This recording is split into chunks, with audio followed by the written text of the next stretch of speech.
Ketua KPU Hashim Asyari dinyatakan telah melanggar kode etik pedoman penyelenggara pemilu terkait penerimaan Gibran Rakabuming Raka sebagai cawapres. Selain itu, 6 komisioner KPU lainnya juga dinyatakan melanggar kode etik terkait pencalonan Gibran. Apakah sanksi tersebut sudah tepat atau sebaliknya? Atau malah seharusnya bisa lebih berat? Kami akan membahasnya bersama Komisioner KPU Idam Holik, Ketua Umum Lisan yang juga anggota TKN Prabowo Gibran Hendar Samarantoko, Kuasa Hukum TPDI Patra M. Zain, serta pakar hukum tata negara Profesor Juanda. Selamat malam Bapak-Bapak. Selamat malam. Ya, malam. Terima kasih sudah memenuhi undangan kami. Saya ke Mas Idam Holik terlebih dahulu ya. Mas, bagaimana tanggapan Anda soal sanksi DKPP untuk Anda dan Ketua KPU serta 5 anggota KPU lainnya?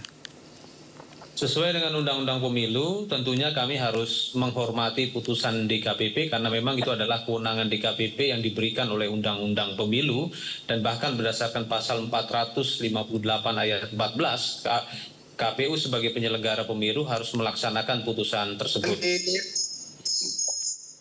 Ya, tetapi ada yang menarik yang perlu diketahui oleh publik dalam pertimbangan putusan DKPP tersebut di halaman 188, DKPP telah menyatakan bahwa apa yang telah dilakukan oleh KPU itu sudah sesuai dengan konstitusi.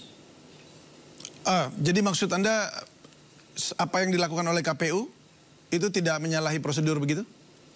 Dalam proses penerimaan pendaftaran bakal pasangan calon presiden wakil presiden yang KPU telah buka pada tanggal 19 sampai dengan tanggal 25 Oktober, ya, menurut DKPP dalam pertimbangan yang tertulis di halaman 188 dari putusan tersebut bahwa apa yang dilakukan oleh KPU itu sudah sesuai dengan konstitusi, dan jika kita merujuk pada pasal 7 ayat 1 huruf A Undang-Undang nomor 12 tahun 2011, Undang-Undang Dasar adalah konstitusi tertinggi di negara ini.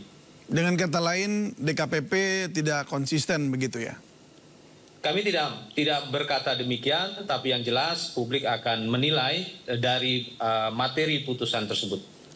Baik, DKPP kemudian menilai teradu yaitu KPU ya. Seharusnya segera menyusun rancangan perubahan PKPU nomor 19 tahun 2023 ini tentang pencalonan peserta pemilu presiden dan wakil presiden sebagai tindak lanjut dari yang putusan MK nomor 90. Mengapa tidak dilakukan sesegera mungkin?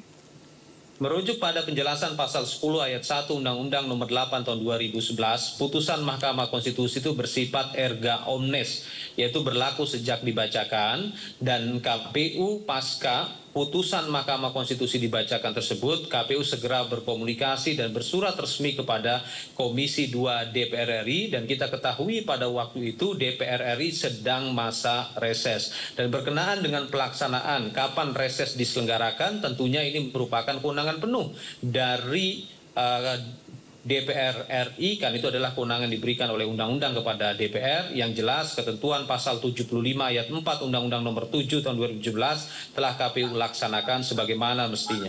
DKPP menyatakan bahwa mengacu pada bahwa jika dalam keadaan mendesak begitu ya, seperti di pasal 10 ayat 2 begitu, PKPU nomor 1 tahun 2022 itu tentang tata cara pembentukan peraturan dan keputusan, di situ dikatakan bahwa dalam keadaan tertentu KPU dapat mengajukan rancangan PKPU termasuk pelaksanaan putusan MK bisa dengan video call begitu atau video conference begitu.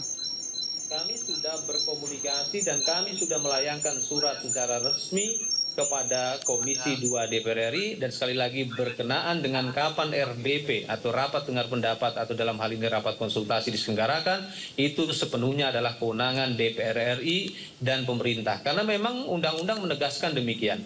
Dan yang jelas pertimbangan dari DKPP menegaskan bahwa apa yang dilakukan oleh KPU itu sudah sesuai dengan konstitusi, dan kita ketahui hukum tertinggi di negara ini adalah Undang-Undang Dasar 1945.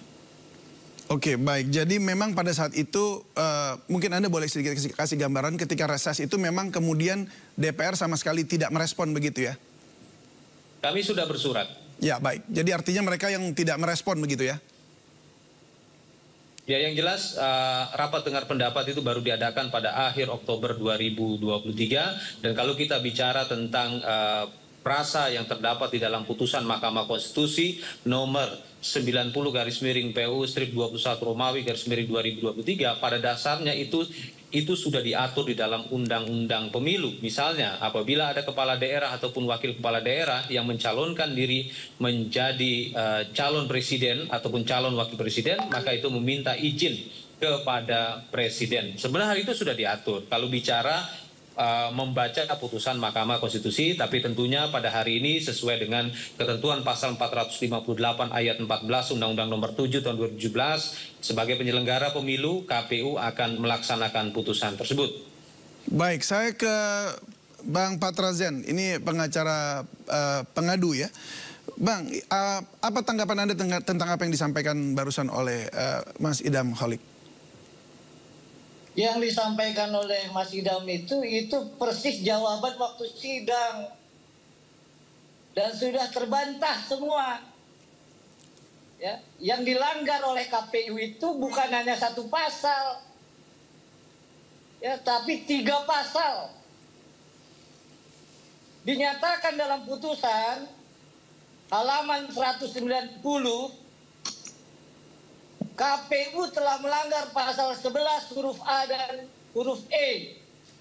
KPU telah melanggar pasal 15 huruf C. KPU telah melanggar pasal 19 huruf A.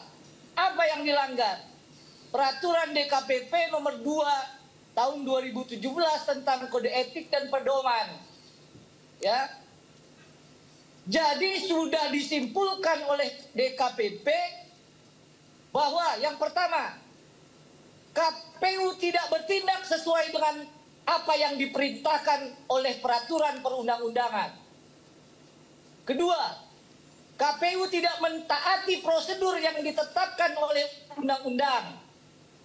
3, KPU terbukti tidak melaksanakan tugas sesuai dengan jabatan dan wewenang yang diatur dalam Undang-Undang Dasar dan peraturan perundang-undangan yang berkaitan dengan penyelenggaraan pemilu. 4, KPU telah melanggar prinsip kepentingan umum dalam penyelenggaraan pemilu. Maka karena itu DKPP memutus untuk ketua KPU diberi peringatan keras dan terakhir. Nah, dalam konteks ini kami punya catatan khusus untuk ketua KPU.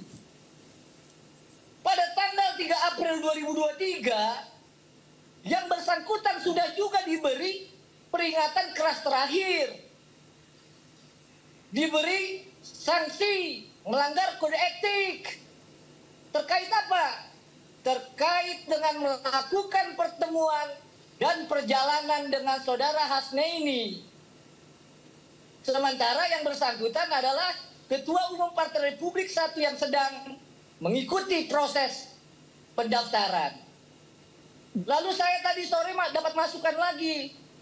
Bukan 2 kali Bang, tapi 3 kali.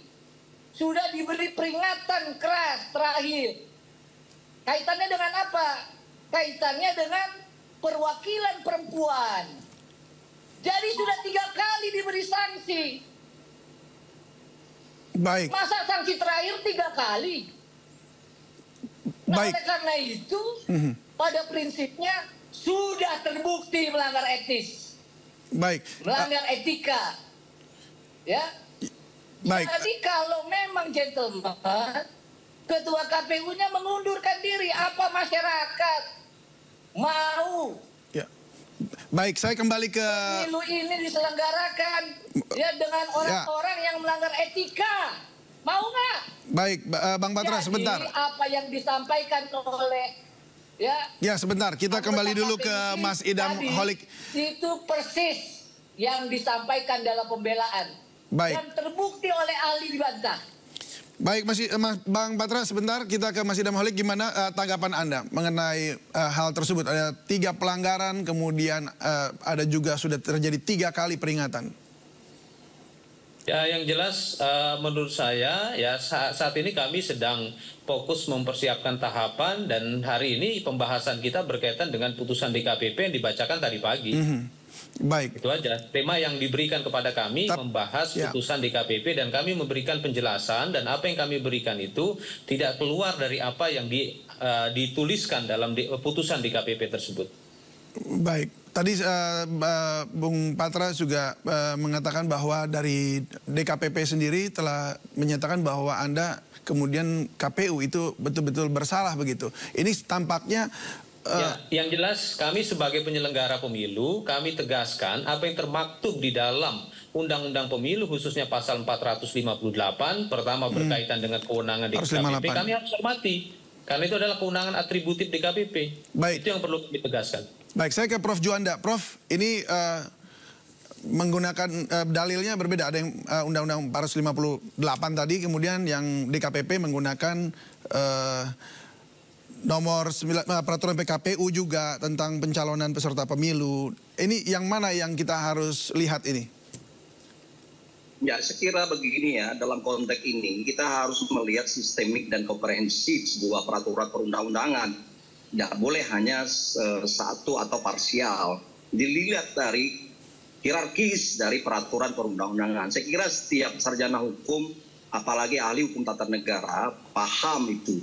Jadi tidak bisa hanya menggantungkan pada satu peraturan saja. Kita lihat dari Undang-Undang Dasar, saya setuju ada kalimat mengatakan bahwa peraturan teknis, peraturan KPU itu kan peraturan teknis. Tapi peraturan teknis itu sendiri ya berupa misalnya katakanlah akibat dari adanya putusan 90, betul KPU harus memperhatikan putusan 90. Terlepas dari soal argumentasi secara administratif bahwa ada DPR tidak bisa rapat, saya kira itu kan bisa saja itu dilakukan tanpa harus rapat. Tetapi dalam konteks di dalam tata tertib DPR itu sendiri sudah diatur. Misalnya bisa melalui apa, nilai apa misalnya. Yang jelas bahwa dengan kondisi seperti ini ya, bahwa yang jelas terbukti menurut DKPP bahwa Komisioner KPU semuanya itu adalah melakukan pelanggaran kode etik dan itu sanksinya di dalam diktumnya memutuskan itu salah satunya diterima sebagian dan seterusnya peringatan keras. Nah, pertanyaannya apa efek dari putusan DKPP ini terhadap proses pemilu atau status dari anggota komisioner KPU kita? Kalau melihat dari putusan itu ya memang sudah jelas bahwa anggota KPU semuanya adalah terbukti melakukan pelanggaran kode etik dan akhirnya sanksinya peringatan keras. Tapi kalau hanya terbatas pada peringatan keras, artinya peringatan ya, saya kira tidak ada efek dominonya yang sangat prinsipil terhadap proses pemilu. Kecuali kalau memang terbukti seharusnya DKPP konsisten. Saya mengkritik juga ya, harusnya konsisten bagaimana? Ya, kalau memang terbukti melakukan kode etik itu misalnya berat atau apapun namanya, seharusnya secara hukum ya DKPP harus berani mengatakan misalnya sanksi diberhentikan semua anggota komisi ini. Nah, itu baru hebat itu ya. Jangan hanya mengatakan terjadi pelanggaran kode etik tetapi ya ujungnya juga tetap tidak akan merubah status dari anggota KPU itu sendiri. Menurut Anda kenapa? Nah, saya bagaimana? Menurut Anda kenapa, Prof? Ya saya pikir begini, memang pada posisi kondisi seperti ini, kalau misalnya katakanlah DKPP berani mengambil sebuah keputusan hukum yang bisa diterima secara adil berdasarkan fakta-fakta dan bukti-bukti yang sudah disodorkan antara dua pihak, teradu dan yang mengadu misalnya, maka harusnya tidak ambigu dan tidak seperti itu putusannya. Nah, apa alasannya kenapa DKPP katakanlah mengambil tindakan yang kelihatannya tidak berani mengambil keputusan lebih ekstrim lagi atau lebih fair lagi atau lebih adil bisa diterima secara hukum. Kalau memang sudah mengatakan dan terbukti bahwa semua anggota komisioner KPU itu adalah melakukan pelanggaran kode etik, ya tentu dengan pertimbangan hukum yang ada di dalam putusan itu, maka berani mengatakan diberhentikan dengan tidak hormat semuanya. Tapi memang persoalannya sekarang ini dengan kondisi berapa hari lagi mau melaksanakan pencoblosan pemilu kita, ini akan terjadi instabilitas, ya, instabilitas politik pasti itu. Siapa yang akan menggantikan dan seterusnya.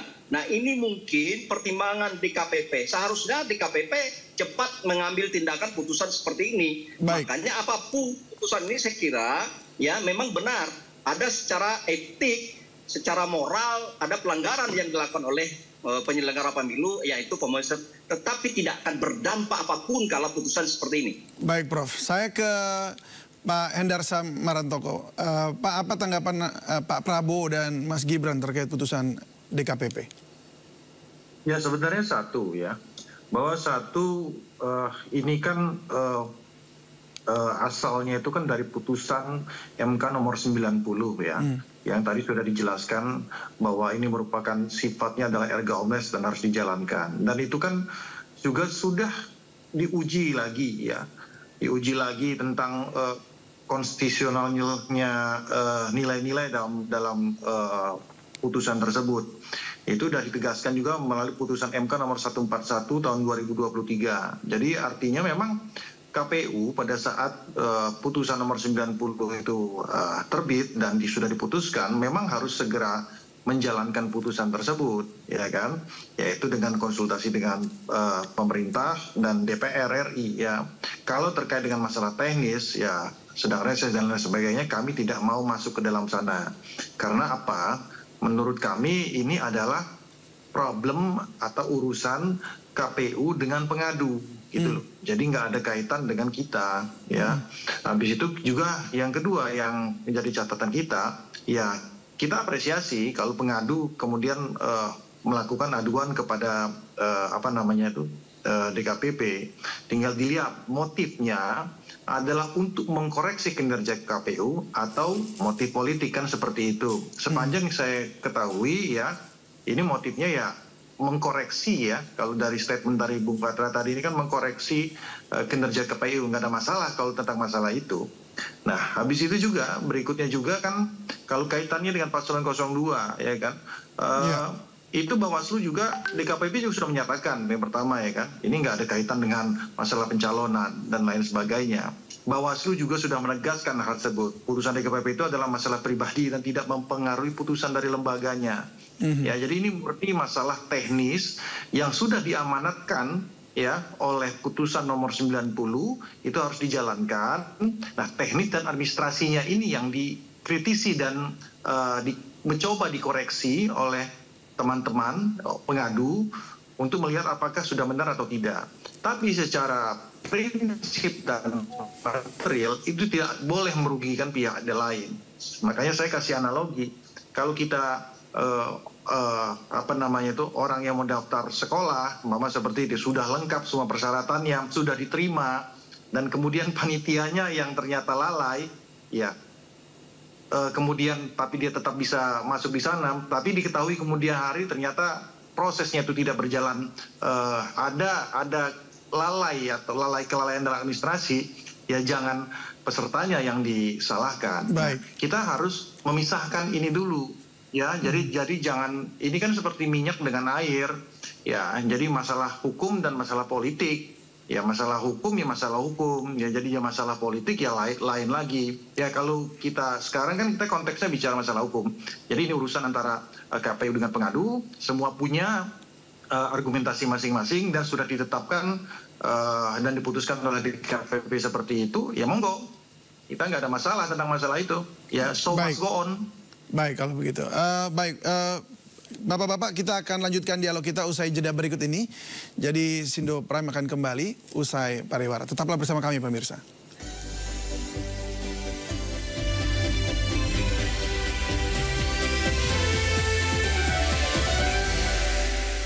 Terima kasih Anda masih menyaksikan Sindo Prime dan pemirsa.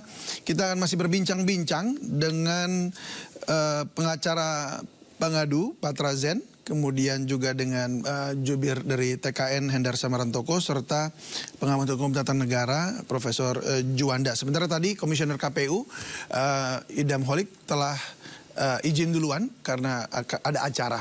Baik, saya langsung ke Bang Patra. Bang Patra, bagaimana tanggapan Anda mengenai apa yang disampaikan tadi oleh Pak Hendarsam? Saya hanya mau tanya kepada Pak Hendarsam dan Prof. Juanda, ya. Kalau ada pejabat melanggar etika sekali, ya, lalu melanggar etika 2 kali, dan hari ini terbukti melanggar etika 3 kali, bagusnya pejabat itu dalam hal ini ketua KPU itu bagaimana, Prof. Juanda? Apa nggak ada orang lurus, ya? Atau Prof. Juanda lah yang jadi gantikan, ya? Nah, ini pertanyaan saya deh. Bukan sekali loh, 2 kali bukan, tapi 3 kali sudah diberi yang namanya sanksi peringatan keras terhadap saudara Hasyim Asy'ari. Maka pertanyaan kedua, apakah pesta demokrasi ini, pemilu ini mau kita percayakan kepada KPU yang dipimpin oleh seorang yang melanggar etika 3 kali? Kalau lagu, Prof, ada lagunya itu. Jangan sampai 3 kali. Itu aja deh saya mau tanya. Silakan, Prof. Oke.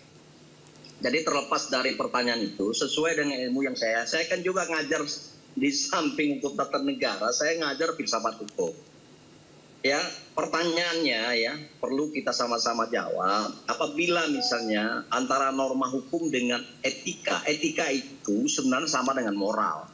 Nah, dalam konteks mazhab filsafat hukum yang saya pahami, memang kalau kita menggunakan pendekatan atau paham positivistik, memang apa yang ada dalam undang-undang itulah hukum. Tetapi dalam konteks mazhab ya, sociological jurisprudence dan mazhab historical, maka tidak ada bisa memisahkan antara hukum dan moral. Ketika hukum itu dilanggar, sebenarnya secara moral itu lebih tinggi daripada hukum. Saya mengatakan demikian. Maka secara etika, kalau itu sudah dilanggar, secara substantif hukumnya juga sebenarnya sudah pelanggaran hukum. Memang ada yang mengatakan bahwa ya kelompok-kelompok mengatakan moral terpisah, itu berarti dia menggunakan mazhab positivistik. Nah, terserahlah, tapi yang zaman sekarang ini tidak bisa kita pisahkan antara moral dengan hukum. Ketika moral atau etika itu sudah dilanggar, sebenarnya secara otomatis ya sumber material daripada hukum itu sendiri sudah terlanggar ya. Oleh karena itu tidak ada nilai apapun kalau hukum itu sudah dilanggar secara moral. Itu satu. Yang kedua, ya, apa pertanyaan tadi?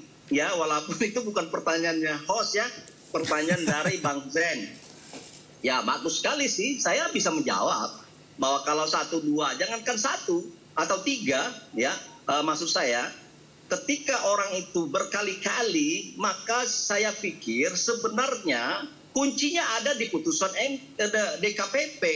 Harusnya ya menurut saya kalau memang DKPP ini berani dan tegas menegakkan hukum dan keadilan, tidak hanya hukum tapi keadilan. Keadilan itu sumbernya moral. Maka ketua KPU seperti itu sudah layak untuk diberhentikan dengan tidak hormat. Nah, bagaimana konsekuensinya ketika ini terus ya? KPU, ketua KPU atau siapapun itu sudah melanggar, sudah terbukti melanggar kode etik, sebenarnya dia tidak punya daya legitimasi secara moral, maka lebih baik mundur dari ketua KPU. Saya kira itu lebih bagus, lebih terhormat, dan demi dalam kerangka untuk mewujudkan demokrasi yang luber dan jurdil. Walaupun memang kalau mau beritanya bagaimana konsekuensi ketika ini, ada nggak konsekuensi dengan pasangan 02? Nah, ini kan lebih panjang lagi. Ketika itu ditelusuri lagi, maka menurut saya secara hukum sebenarnya ya ada cacat di situ juga, karena ada pelanggaran undang-undang, pelanggaran peraturan KPU yang dilakukan oleh komisaris KPU. Kenapa menerima pendaftaran 02 yang namanya ada Bung Gibran di sana yang belum memenuhi syarat pada saat itu. Berarti apa landasannya menerima pendaftaran Gibran yang masih 37 tahun. Nah, sementara memang ya kalau kita lihat dari putusan 90 itu, tetapi tidak serta-merta itu bisa ya secara normatif itu langsung berlaku kalau peraturan KPU belum dirubah. Nah, inilah problematik secara mendasar sehingga akhirnya terus beruntunlah problematik ini kalau tidak diselesaikan secara fair oleh DKPP, ternyata DKPP juga mengeluarkan putusan tidak menyelesaikan masalah. Saya kira demikian. Baik, jawabannya sudah cukup lengkap ya, Bang Patra. Saya kembali lagi ke... Tapi begini juga, Prof, ya. Kalau memang ada masih, ya ini mohon maaf ya, ada urat malu, ada satu kesadaran, mundurlah hari ini gitu loh. Saya pernah ada kesalahan, ya, saya mundur kok. Ya, kalau ada kesalahan kita mundur, gentleman. Baik, Bang Patra, Ya, kita kalau coba sambung memberikan lagi ke saya, Mas Idam Holik. Mundur kok. Mas Idam? Baik, kita akan tanyakan apakah memang mereka bersedia untuk mundur atau tidak. Kita akan coba menyambungkan kembali. Ketua KPU-nya Mas, hanya ketua KPU. Ya, baik. Tapi ini juga tadi Mas Idam Holik juga salah satu komisioner yang terkena peringatan juga dari DKPP gitu. Kita mau tahu juga informasinya. Halo Mas Idam. Halo Mas Idam. Baik, tampaknya kita masih mencoba untuk menghubungi supaya lebih jelas begitu ya. Nah, jadi tadi dikatakan tidak serta-merta kemudian Prof ya, bahwa kemudian produk hasil dari berita acara dan juga seleksi tadi dan verifikasi tadi kemudian jadi batal. Nggak serta-merta begitu ya. Seperti bahwa Capres dan Cawapres saat ini nomor 02 masih terus bertanding begitu, nggak akan ada perubahan begitu ya, Prof. Profesor Jonda. Bagaimana?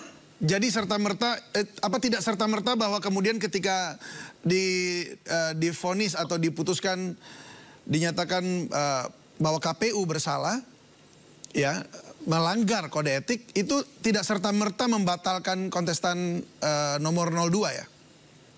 Ya, saya kan sudah menjelaskan tadi, mazhab yang berlaku seperti ini sekarang pasti mazhab hukumnya positivistik.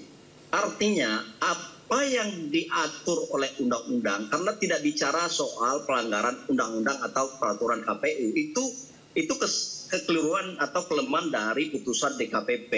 Hanya soal kode etik. Nah, kode etiknya siapa? Tapi tidak ada menggerus kepada persoalan statusnya 02, pasangan 02. Nah, karena menggunakan suatu mazhab yang positivistik, tidak menggunakan mazhab sosiologik atau mazhab historical, bagaimana undang-undang itu yang lebih dikedepankan soal keadilan, soal moral, maka secara teoretikal keilmuan, ya seharusnya ini bisa dibatalkan, bisa digugurkan sebenarnya. Tetapi yang menggugurkan siapa? Yang menggugurkan siapa kalau mau digugurkan? Ya secara keilmuan, secara keilmuan saja, baik. Secara keilmuan, ya, secara baik. filsafat hukum. Tetapi ya karena ini tidak ada di dalam putusan itu mengatakan bahwa 02 ini bisa digugurkan, pasti secara formil positivistik pasti mereka membela, oh tidak bisa. Ini apa? Tidak ada kaitan dengan soal status dari pencalonan 02 khususnya Gibran. Nah, oleh karena itu saya kira ya secara etik harusnya ya saudara Gibran tentu dari sejak putusan 90 saya sampaikan harusnya mengundurkan diri saja jadi dari pencalonan. Tapi kan itu tidak mungkin. Mungkin sampai sekarang masih berjalan. Nah, jadi antara soal pendekatan keilmuan dengan persoalan legalistik formalistik. Jadi itu yang saya lihat ada pertentangan, padahal sebenarnya tidak ada pertentangan secara keilmuan. Baik. Terakhir saya ingin kasih waktu buat Pak Hendarsam. Gimana Pak, secara keilmuan tadi harusnya mundur. Ini tanggapan Anda? Ya Bang, ini perlu diskusi panjang dengan Prof. Juanda ini. Karena banyak sekali yang perlu kita diskusikan dan perdebatkan. Tapi saya akan rangkum secara singkat saja, bahwa etika, moral itu sifatnya subjektif. Maka oleh karena itu, untuk memandu hal tersebut, guidance-nya itu adalah hukum yang sifatnya positivistik gitu loh. Jadi saya juga agak boleh nih Prof, ya saya mengkoreksi sedikit apa yang dikatakan oleh Prof. Juanda tadi tentang masalah kalau memang tentang Gibran mencalonkan diri kan, tidak memenuhi syarat ya kan, itu harusnya ya ditolak saja ya kan, seperti itu kan Prof. Tapi itu kan positivistik toh Prof. Kalau gitu jadi sedangkan masalahnya dalam hal ini kan Gibran nggak bersalah ya kan? Yang lala itu adalah KPU-nya. Anda setuju nggak kalau KPU-nya kemudian mengundurkan diri atau diberhentikan? Nah kalau itu kan masalah, ini kan masalahnya Bang Patra sama DKPP ini sekarang, ya, dan KPU. Jadi kalau saya rasa kalau itu memang sudah dimintakan untuk dilakukan, makanya Bang Patra itu dimintakan nggak untuk dilakukan pemecatan? Kita pakai cetak tebal, Bang, ya, cetak tebal, italik. Ya, bold. Oh iya. Berarti sudah dimintakan ya. Permohonan gugatan dari Bang Patra itu 3 kali melanggar etik, bagusnya bagaimana kalau menurut Abang? Ya, Abang bilang kan subjektif, ya. Abang sarjana hukum, Abang magister hukum. Kalau ada orang ketua KPU melanggar etik 3 kali, jujur dalam hati Abang apa pantasnya itu hukumannya? Ya, saya rasa saya pakai azas positivistik tadi ya. Jadi ketika dia memang putusan DKPP sudah menyatakan demikian dan kita tidak puas, kita bisa melanjutkannya itu dengan upaya hukum selanjutnya. Mungkin salah satunya opsinya ke Petun, Bang. Jadi kita dukung. Nah, itu saya akan garis bawahi berarti, ya, Bapak Hendarsam ya merekomendasikan dan ya menyarankan TPDI Jilid 2 untuk mengajukan ke PT UN. Terima kasih, Pak. Monggo. Baik kalau begitu. Sebentar. Ya, oke sedikit saja. Ya, silakan Prof. Juanda nggak puas nih kayaknya. Ya. Klarifikasi Adindaku Dirsamsa. Ya begini, tolong jangan dibilang moral itu subjektif dong. Ya, itu moral itu objektif ya gitu loh. Ya, jadi itu saja saya kira. Biar nanti pamor Adindaku ini semakin melangit lah. Baik kalau gitu. Baik, terima kasih Prof. Juanda, terima kasih Bang Patra, terima kasih juga Pak Hendarsam sudah berbagi bersama kami di Sindo Prime. Ya, semoga apa yang diperjuangkan juga boleh mendapatkan hasil yang terbaik. Terima kasih, salam sehat selalu, selamat malam. Warahmatullahi wabarakatuh.